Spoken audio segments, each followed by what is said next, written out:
always have a good laugh. We used to laugh when he said them back then, too. When we were kids and we finished eating dinner, if we asked, "What's for dessert?" my dad would say, "Close your eyes." We would. "What do you see?" he would ask. "Nothing," we would say, eyes closed. "That's what's for dessert." We eventually got savvy. He taught me in his own ultra-direct way to use my head and think through a problem or a task. If I did something ultra-stupid, which I did from time to time, he would tell me with a chuckle, "For a smart girl, you're pretty dumb." Prime example of us thinking something was funny while other people might think, child abuse. And there was his very unique way of teaching me the value of $1. Once, when I spent $50 on a Ralph Lauren button-down denim shirt, which was on sale, half price, okay? He told me I had more money than brains. That sentiment has proven correct many times over. Despite ours being an ordinary middle-class upbringing, my dad was a high school teacher and my mom a secretary, I didn't feel like I missed out on anything, not a toy or an outfit or an experience. I begged them to name my younger sister Ronald McDonald. That appeal was foolishly denied. But there was a light bright under the tree the year that it was the hot Christmas item and a Cabbage Patch Kids doll named Ivy Marlene for me when they were all the rage, and people were fighting over them in the toy store. Everything was wrapped by my mother so meticulously and perfectly. I have, to this day, never seen such professional wrapping skills.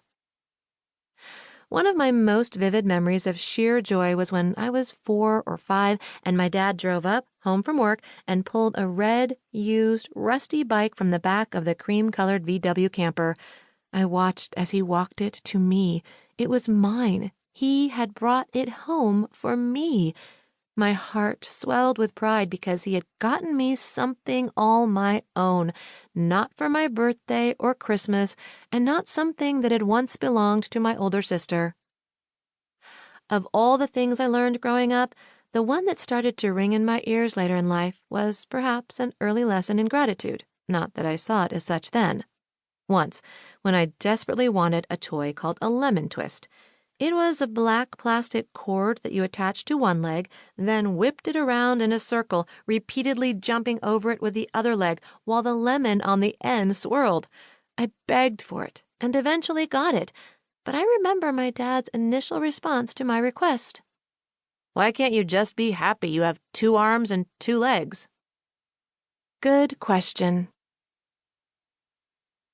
Part 1. Reeling. Chapter 1. My gateway drug, the vision board. Kaboom! I'm not going to say I quit a secure and well-paying job in news after working insanely hard to find it because of my vision board, but I'm not going to not say I did. I'm kidding. I didn't. Well, not really. But I did remain stalled at the intersection of common sense and the universe, and all of its magic, for a long time while I debated my move. My career had ended. Then it was briefly resuscitated, but it was hanging on by a thread. I knew that, so I needed to figure out what to do. The universe seduced me. The vision board was its Cyrano. The vision board came into my purview around the time the book The Secret was picking up steam. Before I read it, I watched a discussion about it on the Oprah Winfrey Show, which was my church back then. When I watched Oprah and her guest talk about this book, I was transfixed. I had dabbled in yoga up until that point, but that was as new agey as I'd ever been. The Secret was something different. It was out there, but not too out there in a way that made it make sense to at least consider its possibilities. One practice The Secret made popular was the visualization notion upon which a vision board was based. Stare at a picture of a Ferrari, and soon enough, it will materialize.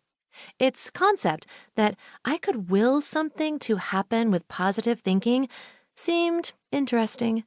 Initially, I was mostly fascinated by the book's principle that if you don't worry that a burger and fries will make you fat, then it won't.